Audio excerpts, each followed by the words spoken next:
Okay, welcome to part 2 of deadly training materials.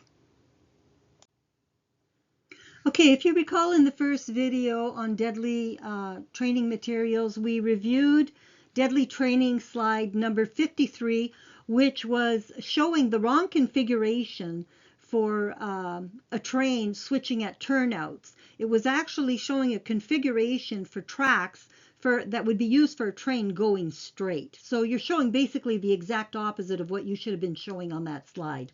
Now, as we keep going here in part 2, Rule 104, as taught at CN Rail, and the many problems with deadly training slide number 53, if you look at Rule 104 in the actual Canadian Rail operating rules, it's actually quite long. It would never fit in this little block here that is provided in this middle section. It's pages long. So the thing is, it says here again, as shown in figure 2.37, slide 53 illustrates switch points and correctly explains that these are determining the direction the railway equipment or train will follow. Yeah, you got the right definition there, but you're not going that step further. The health and safety officer did not specifically state that even though the definition was right, the configuration was wrong. Then he says in here, training slide 58 notes the Canadian Rail operating rule and includes instructor notes for an exercise with the students, encouraging them to become familiar with Rule 104. So if you look in the Health and Safety Officer report, again on page 72, that would be the middle page here. A lot of it is blacked out, I'm sure for good reason, because again, when you're showing the wrong information, there's kind of a problem with that. So as shown in figure 53, this is the same statement here that I blew up on the left, that they were being encouraged to become familiar with Rule 104. Then if you look below here, though, below the two first gray blocks, it says, among 4 summary statements, is one to ensure switch points are lined for the intended route and check the targets. The targets are these labels that are on top of the switch, and they change when you flip a switch. They'll move along with the switch, and so the targets are supposed to help you with the direction of the train. However, there's a problem with that. The targets could fail. And so you shouldn't be checking the targets or the labeling on the switch itself. You should be checking the actual tracks, the rails, to make sure the train is properly lined for the intended route. So checking the targets is not really the thing that you should be teaching, because those can fail and they're on the switch. They're not the actual rails. So he does state here, few slides focus on the checks provided by Rule 104 to ensure being lined up for the intended route. Of the slides on switching, most do not have that emphasis. In other words, in training, they don't emphasize the fact that you're supposed to check the points for the intended route. And that's why you have a lot of people that they did a survey and they were asking them, why do you check the points? And a lot of them said, to make sure there's no ice or whatever. Well, if that's what they're thinking, that's not, the primary reason to check the points. You check the points to ensure that the rails are properly joined for the intended route, and that, they're not going in the wrong direction, that the train, doesn't have that broken rail on the wrong side. You have to check the points. Are the rails properly joined together so that the train will properly move? That's why you check the points. You don't check the points for ice. I mean, that's a supplementary thing that you do. The primary reason for checking the points is for the intended route, so that you don't flip the switch backwards and have a train come back onto you, as was the case with conductor trainee Jason Clooney. But again, he was given a slide with the wrong configuration for a train switching at a turnout. Now, this last one, and again, I have to apologize if my head kind of goes down. It's because I'm legally blind in one eye, so I have only one eye, and when the print is a little small, it makes it harder for me to read, so I have to kind of bend down to read this on my computer screen. But it says here, let's see, despite the inclusion of the rule on the employer's training program and the fact that the trainee conductor received the employer's required marks in the operating rule, the fact remains that the task of applying Rule 104 was not basically effectively taught, is what they're saying. So they blank this out, I'm sure for good reason. Liability, my humble opinion. But anyways, so the other thing is, what version of the Canadian Rail operating rules were used in these training materials? Was it the 2003 version provided to me via access to information, where I was given the then most current version, or might the training materials have been based on outdated versions of the Canadian Rail operating rules, given the dates associated with other training materials, which dated back to 2008? So when I requested all this information via Freedom of Information, I got, I think it was 104 page, it was over 100 pages for the Canadian Rail operating rules, and it was the 2013 version. Those had been updated in February of 2013. Conductor trainee Jason Clooney was trained in, I think he would have been there May, June, until he died in November. So the Canadian Rail operating rules had been updated in February of 2013. They should have been the Canadian Rail operating rules in the most current training materials, and they should have had the proper wordings, the proper everything in the latest training materials being used with trainees. Was that the case? I think you're going to see that it was not. You know, given the stonewalling that I was getting by Transport Canada and the Government of Canada when it came to freedom of information, and I spent literally years on the death of conductor trainee Jason Clooney and looking at issues with training programs in the rail industry, it was quite a frustrating time in my life. And one day I just, out of the blue, decided, okay, I'm going to see if I can find this health and safety officer, and I'm going to give him a call and see if he could answer some of my questions that I can't get an answer to by the Government of Canada. So I did actually find him and gave him a call. And at the time I found him to be quite sincere. And I asked him if he'd be willing to answer questions also for the family of conductor trainee Jason Clooney. And he said that he would be willing to do that. But he did remember this case quite well. So, you know, I don't know.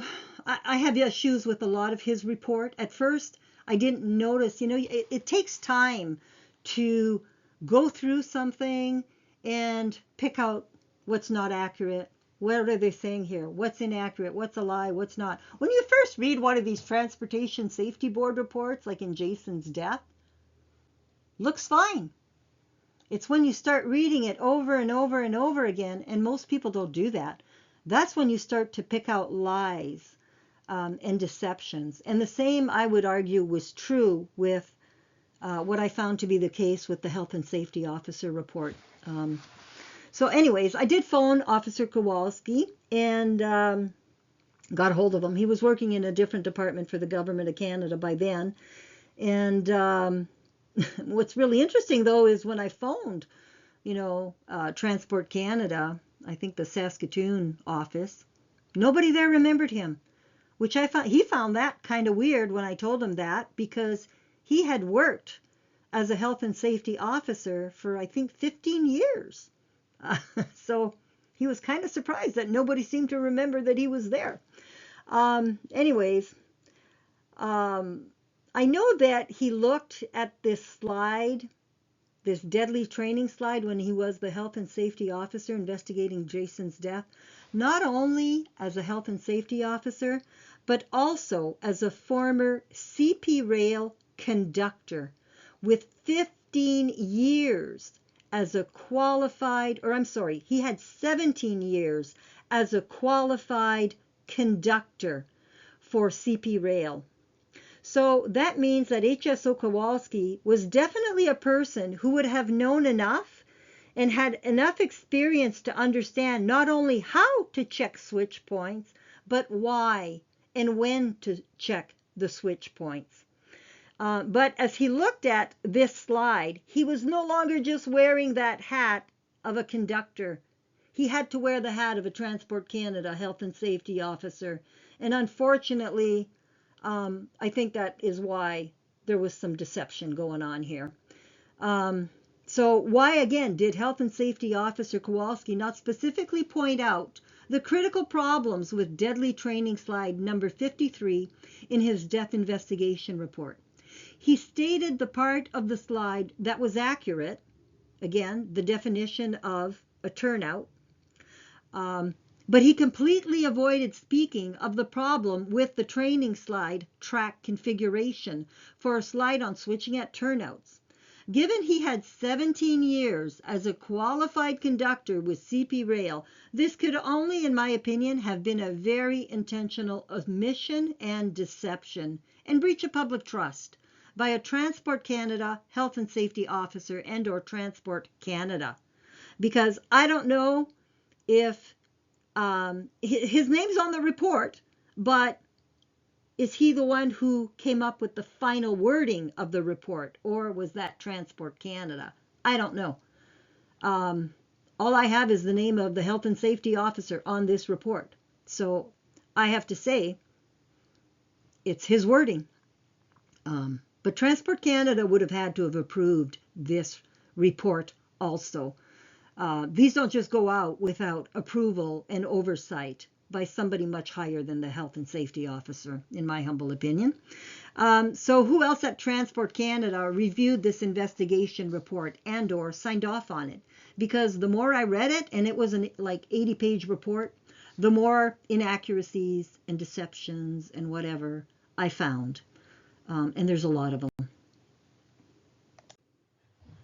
Okay, what I have here is kind of a rough thing, but it's still evidence, I guess, for a court.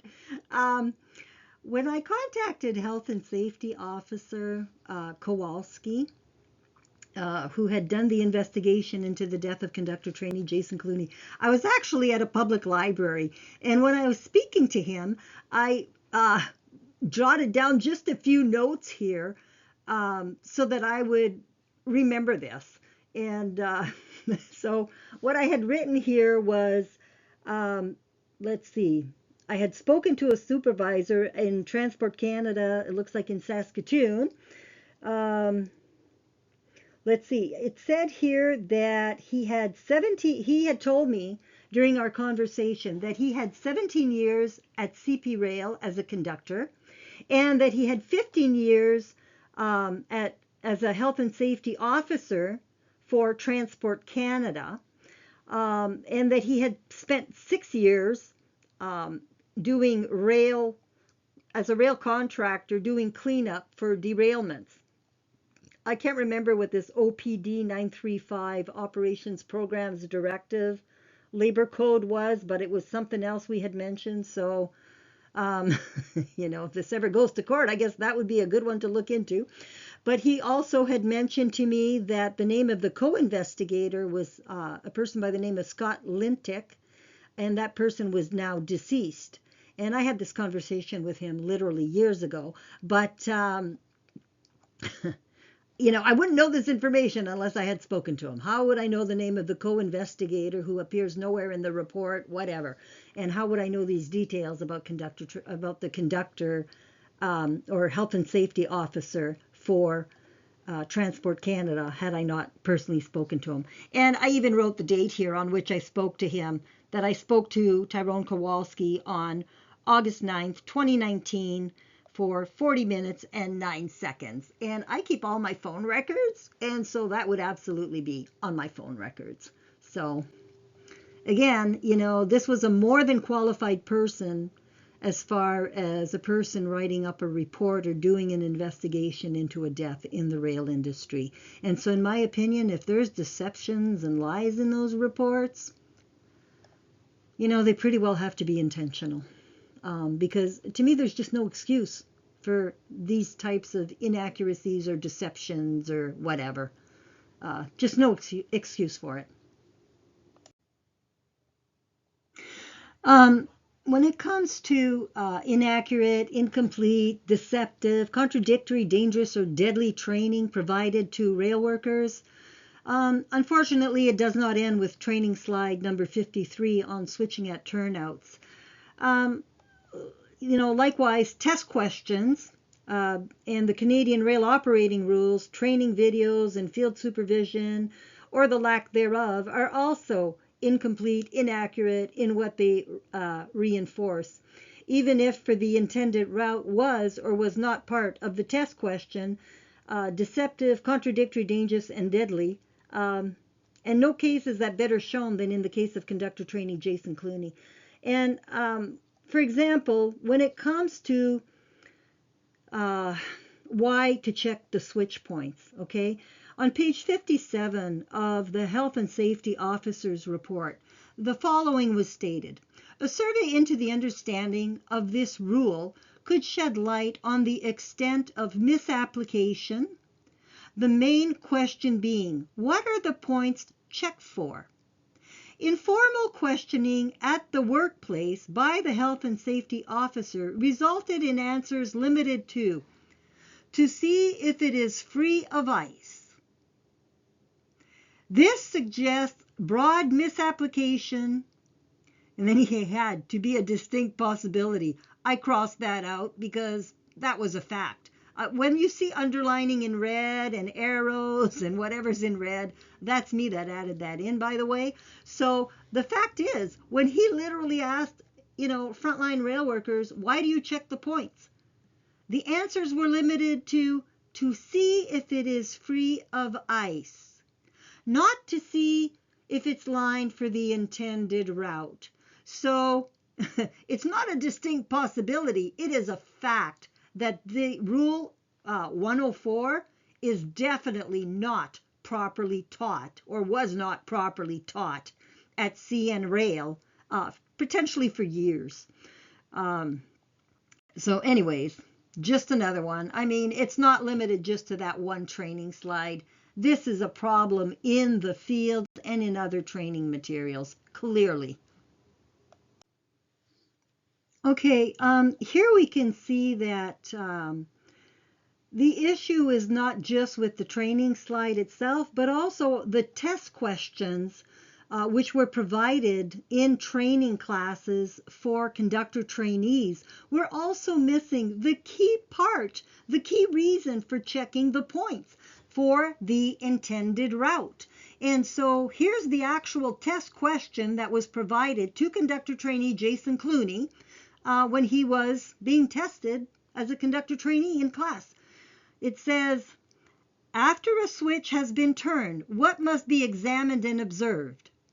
It says, the points must be examined and targets, light or reflector must be observed. It doesn't say you must check the points for the intended route. And then note the comment here at the top, okay, where I underlined all of it in red here. Although the examination question delivered may have contained the switch handling rule, okay, as it appeared in times past, that's key, such as in previous versions of the Canadian Rail Operating Rules or the Uniform Code of Operating Rules, the part of the rule that explains what to examine the switch points and observe the switch targets for was omitted. So he's basically saying, okay, this kind of seems like the old documentation based on the old Canadian Rail Operating Rules. Then he says, whether this omission was the result of copying from outdated examination questions. We just did a cut and paste from an old test question for these ones after the rules had been updated, is not known. I have a problem with that statement, and you'll see why. In reply to a request for the examination questions on switch handling, a copy of the Canadian Rail Operating Rule 104 question was provided showing the important part missing. That's what we have here below. Figure 2.36 is the examination question provided to Health and Safety Officer. So here's the question. Did they have outdated questions that they had cut from an old test, copy and pasted from an old test, and just put into as a test question in 2013? And again, conductor trainee Jason Clooney would have joined CN Rail probably around May or June, and the Canadian Rail operating rules had been updated in February. So CN would have had plenty of time, several months, to update its test materials, its test questions, whatever. A big company like that, I'm sorry, there's no excuse for this. So anyways, did they have outdated questions that they had copy pasted, or were they using old Canadian Rail operating rules, or both? Because when he says, well, we don't know if they were using outdated examination questions, that's not known. I think he knew. Just my opinion, but I'll tell you why. I believe I may have the answer to the above mystery pertaining to the test question. So see the following most eye-popping, law-violating information which follows. Okay, when I say, I provided again this page here that shows from the Health and Safety Officer's report that he was questioning why they had an old test question in here, that it might have been copy-pasted from an older version of materials or from the old Canadian Rail operating rules. And he says here that he didn't know, it's not known why they had this outdated examination question. Well, okay, if you look here, I have a copy of, I took a picture of something I found in my child's room. My child was a conductor trainee around the same time as conductor trainee Jason Clooney. And so they would have used the very same materials. And when COVID came around, I needed to build a home office for my husband to work from home. And so went through my child's room, cleaned it up, and lo and behold, what do I find? Old training materials that had been left behind for years after my child had moved out. I hadn't touched any of the materials in there, as far as books on the shelves, whatever. And so when I decided to clean, I find these materials, which basically had been discarded by my child, and if they're discarded by my child, that makes them mine. They've been abandoned as far as I'm concerned. So you can see here on this training guide, which was provided to my child in 2013, that this student conductor trainee guide was dated July 17th, 2008. Okay, well, that was at least 5 years prior to 2013, when conductor trainee Jason Clooney was hired at CN Rail. So CN is using materials that date back to 2008. So it may not just be this one test question which was out of date. It may be a whole whack of them. The entire test may have been out of date if CN is using materials that are this old to train conductor trainees, when there have been how many new versions of the Canadian Rail operating rules? And folks, you need to understand, when the Canadian Rail operating rules are modified or updated or changed in any way, they're usually changed, and this is something I was told by my child who works at CN, those rules are usually written in blood. In other words, somebody was injured or died, and that's very likely what prompted the rule change in the Canadian Rail operating rules. And so why would CN be using materials that date back to 2008 to train conductor trainees in 2013? How many thousands of conductor trainees were trained by CN Rail using outdated materials? Isn't that a safety critical issue? Is that not a violation of labor codes in matters pertaining to safety critical tasks like switching operations? And who knows what else is in this guide that is out of date, that should have been really overhauled by 2013? So it's a huge issue.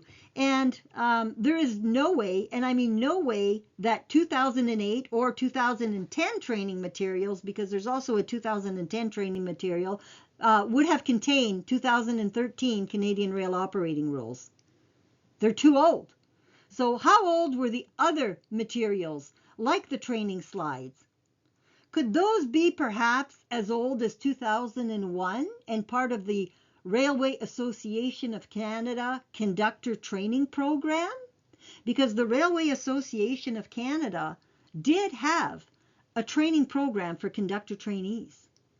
How old was this deadly training slide number 53? Where did it come from? That's what I would like to know.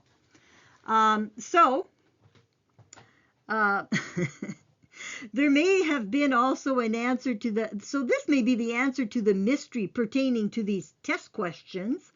And again, my own child had joined CN Rail in 2013 and had left this in a bedroom. And I was quite happy to find it, actually, because it just provided a wealth of information. Okay, so as we look again here, on the left you've got that test question and the comment from the health and safety officer saying that it's not known why they had this old test question in there, if it was just a copy paste. At the bottom here I show you the training guide, which was dated 2008. What's next to it is a CN Transportation Qualification Standards for Operating Crews, is what that stands for, the QSOC, Technical Study Materials. Now, you may have a hard time seeing the date on here, but it's 2010. So again, there's no way that the Canadian Rail operating rules from 2013 would have been included in 2008 or 2010 materials. So I think that's the mystery to Officer Kowalski's question pertaining to outdated test questions in conductor trainee training programs. It's not that he didn't know where that came from. I think he absolutely knew, because as a person who was doing this investigation, he would have had access to all training materials which were used by CN Rail for conductor trainee Jason Clooney. And again, my child was hired and was literally a conductor trainee at CN Rail at the same time as conductor trainee Jason Clooney. Now, the reason that I ask, where did deadly training slide number 53 come from? Could it be as old maybe as 2001? I don't know. Could it have come from the Railway Conductor Program provided by the Railway Association of Canada? This top section here on the right is taken from RailCan, which is the Railway Association of Canada website. And also, if you look below, that's also taken from RailCan for their 100th year anniversary at CN Rail.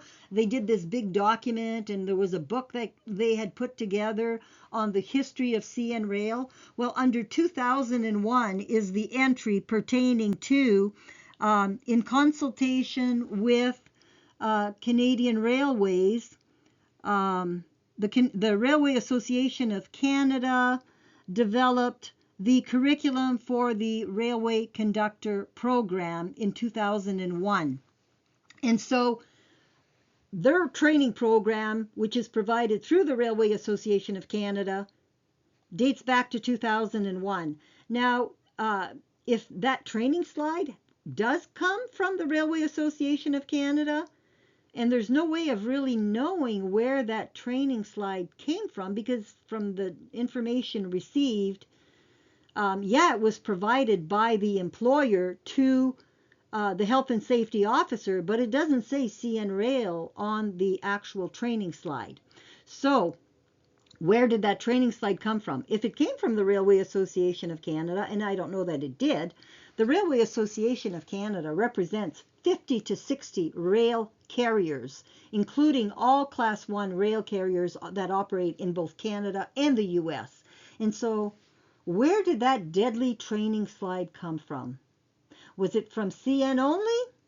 Could it have been from the Railway Association of Canada? The issues as far as liabilities are massive. And down here I wrote, CN Rail training materials also stated that the points should be checked to ensure proper contact with the rails.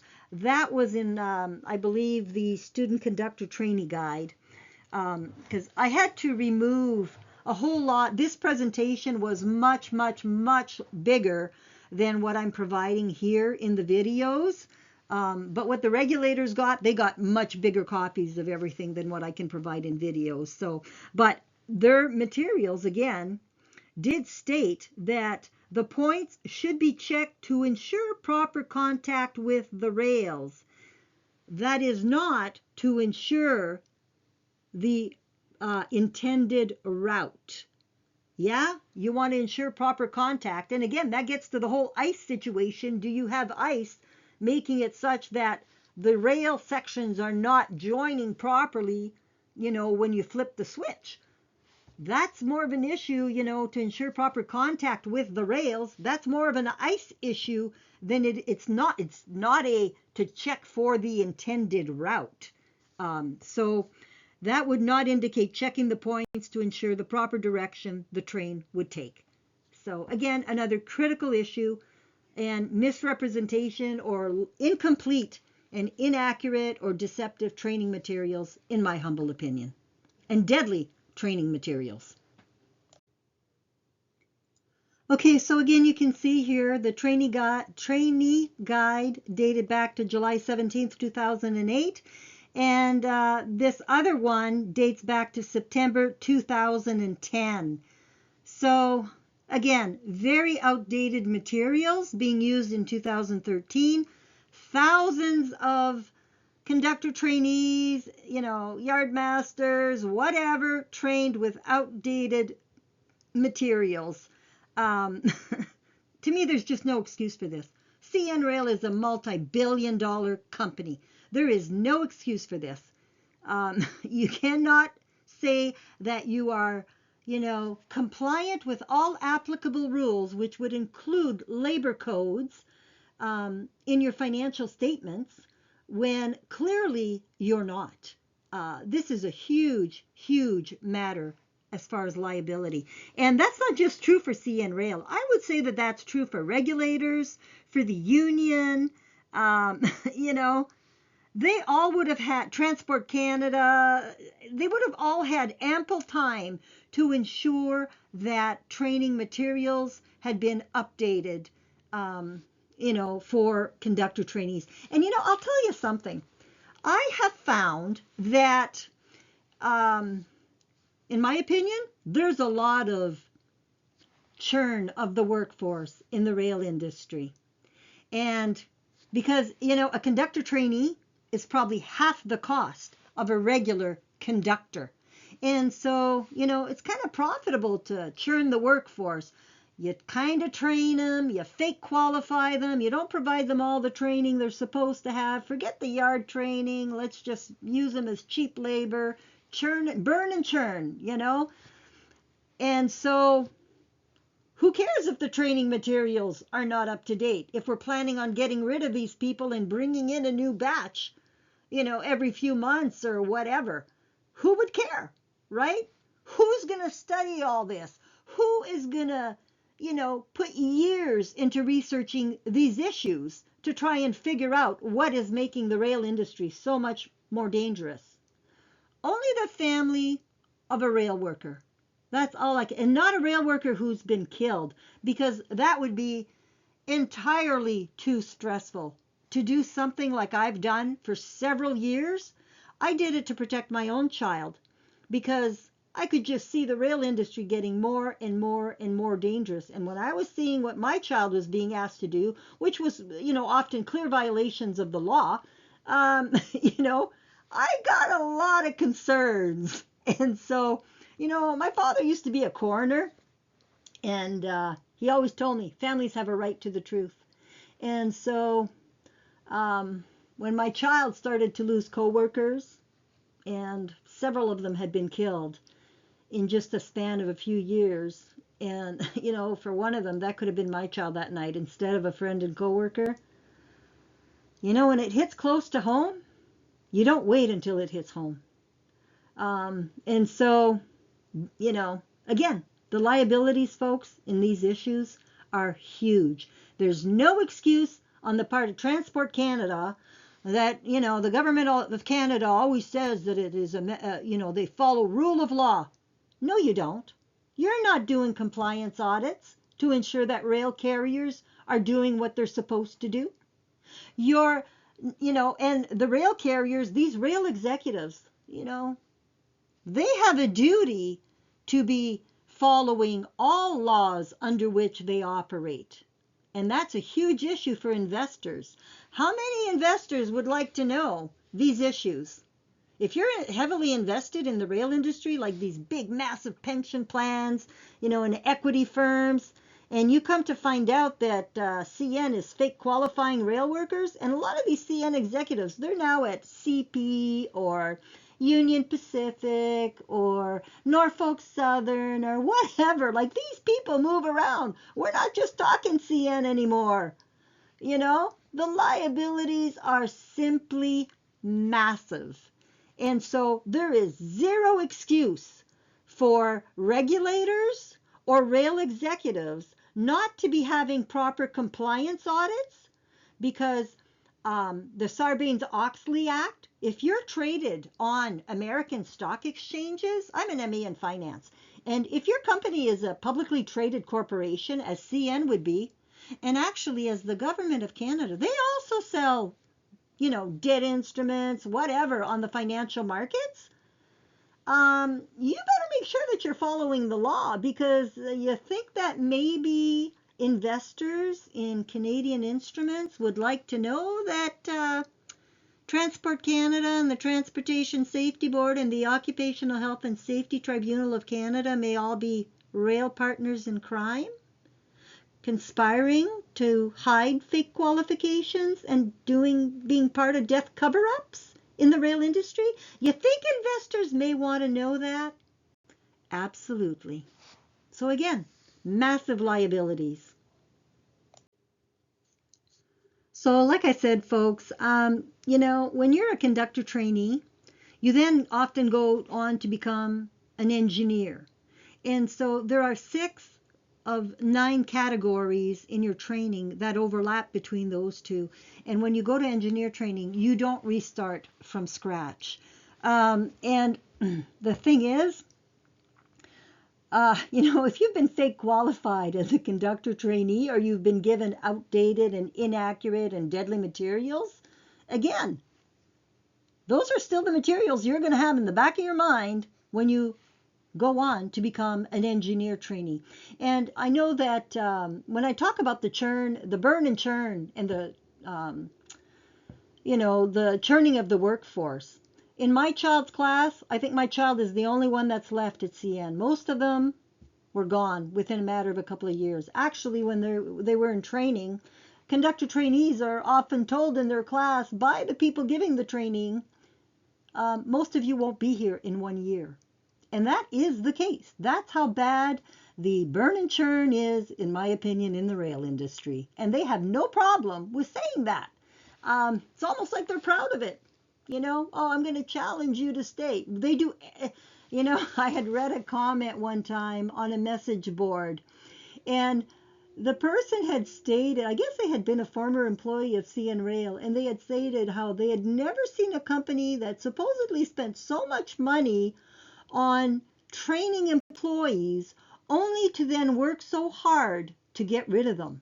And me as an MA in finance, I thought, there's something really wrong with that, because, even if you have an employee who's not perfect when they first come out of training, if you've spent, and they say, I think it's 75,000 in training by the time they're a conductor trainee that's qualified.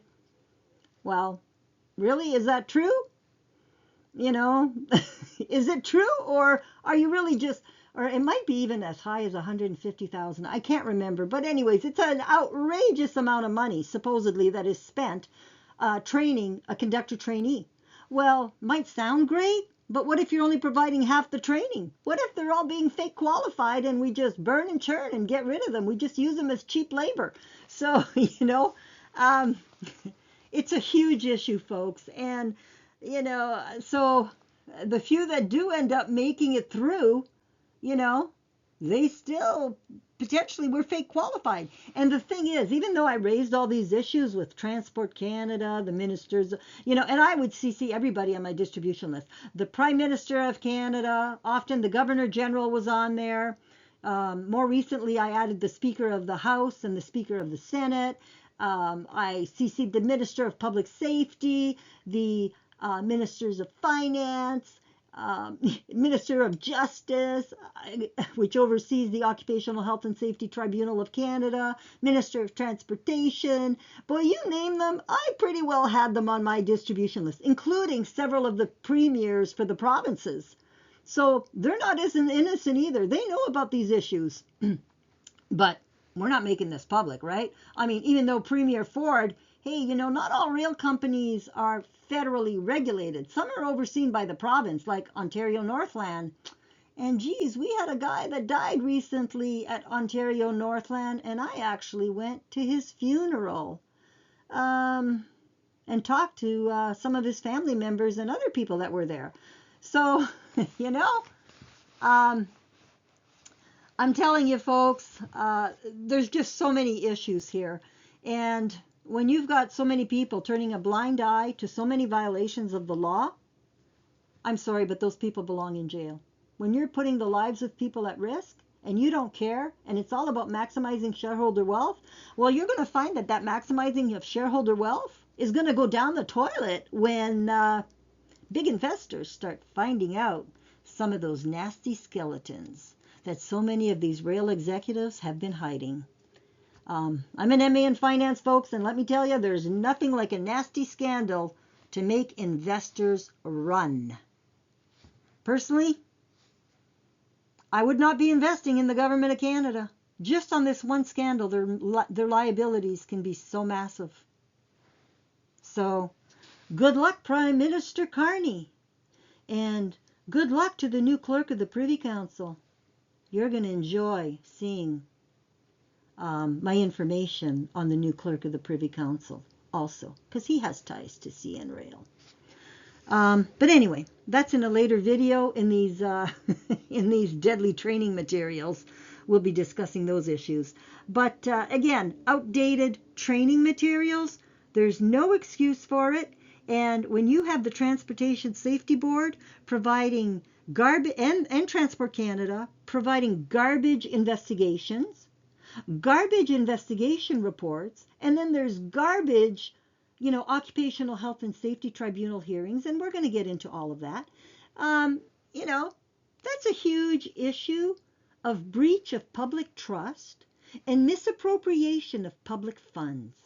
And those are all criminal issues, folks. My husband always says, people are people everywhere, and power corrupts. And so people who think that it's only, the U.S. that has all these corrupt politicians, Canada, you better wake up, because the liabilities are massive. And with 3 massive rail unions in the U.S. who are now on board, and the Trump administration, which has also received all this information, like we're talking thousands of pages, provided to the US regulators because Canada would not do its job and address these issues. And so, you know what? I'll only give you so long before I look for another route to have matters addressed. I will not go on and put people's lives at risk without taking other steps and trying another avenue and another avenue and another avenue. And when we get into all the players who knew, you will see exactly how many I went to try and have these issues addressed. And all turned a blind eye. Okay, recently, folks, I found that the SOR 87-150, which is the Railway Employee Qualification Standards Regulation, is finally in the process of being updated.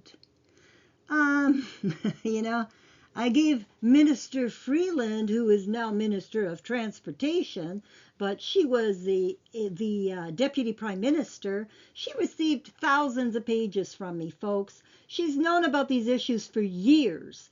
But now she's Minister of Transportation. And I think a lot of people probably think that's a demotion for her. Oh, I don't think so. She and Mark Carney are very tight. Mark Carney is the godfather of her child. And they're both, you know, people from the World Economic Forum. I believe Chrystia Freeland was actually on the board of directors for a while at the World Economic Forum. I don't know if she still is, but she's definitely what we call a WEFer, as is Mark Carney. And so they've been caught, not Mark Carney yet, but Chrystia Freeland. I suspect that there's a very good reason that she's now Minister of Transportation because, you know, as Minister of Finance, you know, if you got all these liabilities that could be coming up and you were Minister of Finance and Deputy Prime Minister and you knew of all these, you know, rail partners in crime, and where is your criminal investigation, Ms. Freeland?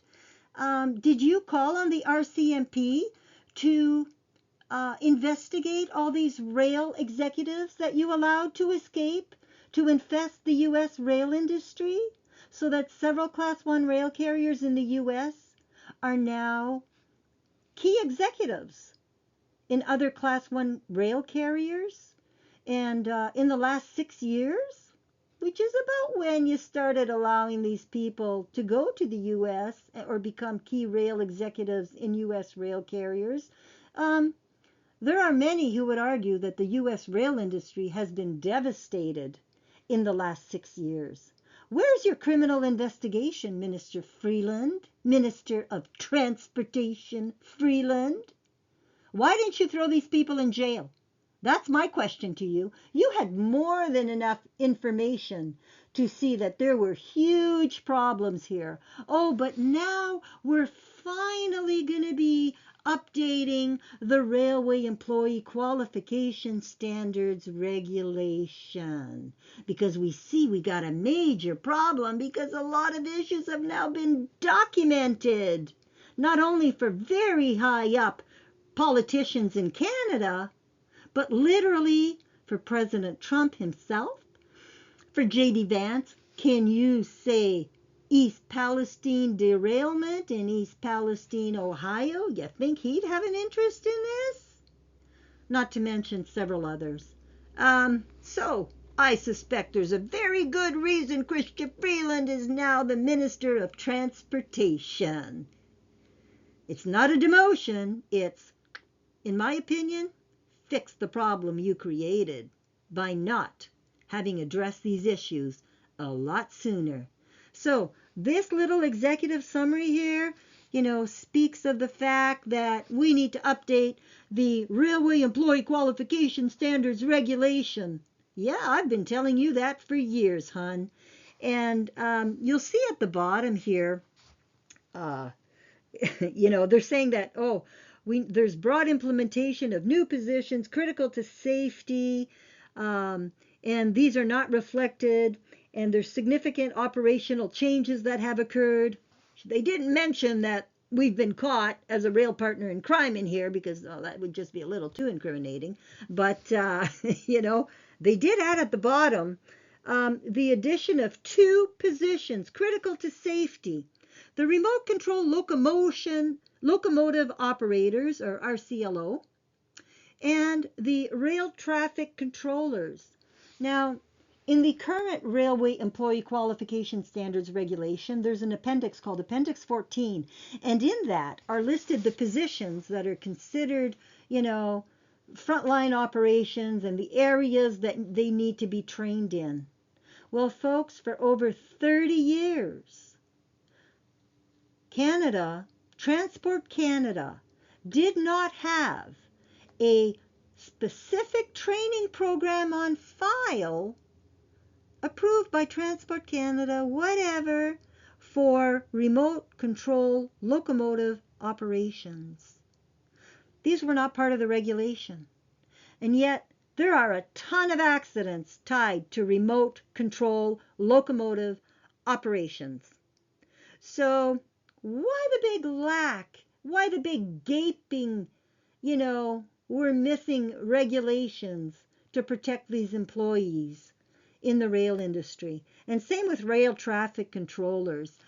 This last one, having to, we need to include rail traffic controllers as, part of the regulation for the Railway Employee Qualification Standards Regulation, because they're not included right now.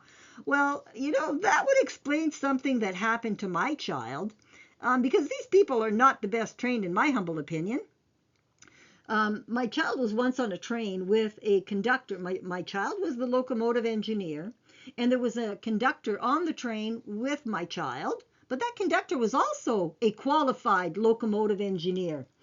And there was a problem on the tracks with rail traffic, and my child was being asked to divert to a siding, okay, to let these other trains go by, more priority trains, whatever. And my child told the rail traffic controller, I can't get into that siding, I won't fit, my train is too long. And the rail traffic controller was arguing with my child that, you could fit. And then the other conductor / locomotive engineer also chimes in saying, no, we're not going to fit. We can't get into this siding.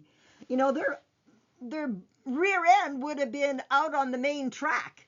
But, when you have a rail traffic controller that's arguing with a locomotive engineer, when the locomotive engineer knows exactly how long their train is, they know how much room they need on a siding. And here we didn't have just one, we had 2 that were arguing with rail traffic control, telling the rail traffic controller, you don't know what you're talking about, we're not going to fit. And so when that type of stuff happens, folks, is it any wonder that we have an exponentially more dangerous rail industry?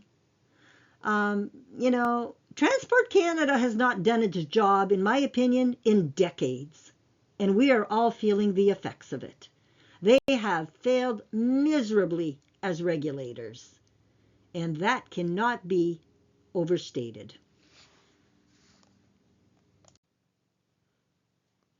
Okay, the last thing that I would like to mention on this video is that with the rewriting of the Railway Employee Qualification Standards Regulation, which is currently underway, the one thing that I would say is from what I have read so far, there are some major problems with what's being proposed. And in my opinion, it looks like Transport Canada and the Government of Canada may be trying to shield themselves of liabilities and maybe trying to provide greater oversight of the rail industry, not by Transport Canada, but by rail carriers and other organizations. And that to me is a serious problem.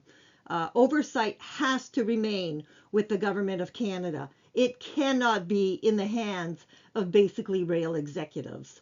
And so if this legislation passes and key oversight functions are transferred, I would argue, folks, that all rail employees, frontline employees, would need to launch a class action lawsuit against the government of Canada. Given everything that we have seen, as far as the rail industry already having way too much power as far as training programs and whatever, Transport Canada has failed in its duties miserably. But putting those duties on the rail carrier, as far as oversight functions, big no-no. You need to overhaul Transport Canada. You need to get rid of the bad apples, the bad players, and so on, and further protect frontline rail workers. So if this legislation passes the way that it is right now in what's being proposed, again, I would encourage all frontline rail workers to launch a class action, because your lives are going to be further put at risk, in my humble opinion. And before I can go through all the issues that I have with this new legislation as it's being proposed, and give you all my issues with it, I need to first continue the videos on all the problems that I have uncovered in the rail industry. And then you're going to see why it is that oversight is a key issue, and why it is so critical for the lives of not only frontline rail workers, but also for, general public safety, as well as rail investor safety, because rail investors have a lot to lose, in my opinion, if this legislation moves forward and is approved, as it looks to be. There's just way too many problems, folks, and that's all I'm going to say on this right now. But I would say, frontline workers, prepare for a class action if they push this through, because your lives will be on the line, and I will provide all documentation necessary for a class action, provided there is zero settling out of court. I will not allow my materials to be used in any way where, there could be settling out of court with unions, with whatever. That is not going to happen. My child's a frontline rail worker. Too many of them have died that should not have died, in my humble opinion. So that's all I'm going to say on this right now. Look forward to the other videos exposing the problems in this industry. And when you see, some of the total deception that was done by associations, by rail carriers, in previous safety actions taken, you're going to be saying, no way. We need to strengthen oversight by proper regulatory bodies. And this, to me, is another legislation that gives the illusion of fixing issues. We're going to include, the remote control locomotive operators and rail traffic control and safety in training programs. But it's the illusion of doing more when in fact you're watering down the regulation which is supposed to be there to protect frontline rail workers. And that, in my opinion, is the bottom line. So prepare for a fight, folks, and I'm talking to all rail families here, rail investors, rail customers, because when there's accidents at a customer location, if it's one of your employees that gets killed at a grain elevator or at a mine site or whatever, the liabilities could be on rail customers too. The implications for all rail families are huge, and any union that would allow such legislation to be passed as it is, I don't care if you gave your little comments of we don't agree with this when it comes to the Teamsters Canada Rail Conference. Giving your little input, your little comments is not enough. You need to prepare for action. You need to properly represent frontline rail workers. And if that means class action, that means class action. So prepare, because the TCRC has known of these issues in the rail industry for years. And if the TCRC is not going to be doing its job to protect frontline rail workers, then you need to be on the other side in a lawsuit. not with the frontline rail workers. So pick your side carefully, because the TCRC, in my opinion, has a lot of skeletons. And we're going to get into those issues as we move on too. I'm going to end this video with this last comment. There is something that most frontline rail workers probably do not realize. I'm an MA in finance, and I also had, a little bit of a stint working for the Canada Revenue Agency. Quit when I saw federal employees cheating the employment insurance system with the help of their supervisors. That's another issue. But anyways, frontline rail workers need to understand your union. Every month, you guys are paying massive union dues to your rail union, the Teamsters Canada Rail Conference in Canada. There's other unions, rail unions in the US. All those union dues are collected tax-free by the union, provided they act solely in the interest of the union and its members. And so if a union is part of fake qualifications, turning a blind eye to that, or death cover-ups, or the watering down of regulation, which is there to help protect and, the lives of frontline rail workers, then if you can show that a union is not doing its job when it comes to matters of health and safety, and that they're not acting in the interest of the union, then, like I said, I'm an ME in finance. All those union dues that are collected tax-free could be something that those of us in finance know as taxable income. And so unions have massive amounts of money, millions, tens of millions at stake in these issues. And so the unions had better pick their sides very, very carefully when it comes to issues like the watering down of key regulation like this one. We're going to get into the previous attempt to water down regulation.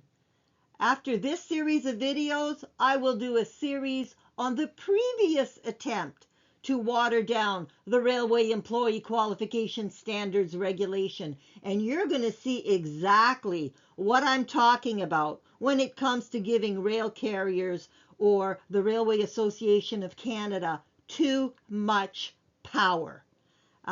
Because that previous attempt was nothing but a complete and total public scam. That will be the next series of videos after I get through the videos on the deadly training materials. And you're going to want to make sure to look at that series also. So that's all I'm going to say. Unions, you have a lot at stake here. Pick the proper side. Okay, so I'm going to conclude part 2 for deadly training materials here. And I will see you in part 3. And folks, it just keeps getting better. So make sure you join us for part 3. And again, like, share, subscribe, and make sure you are still subscribed and that you haven't been unsubscribed, because a lot of people would love to unsubscribe you. And have a good day. I'll see you on the next one.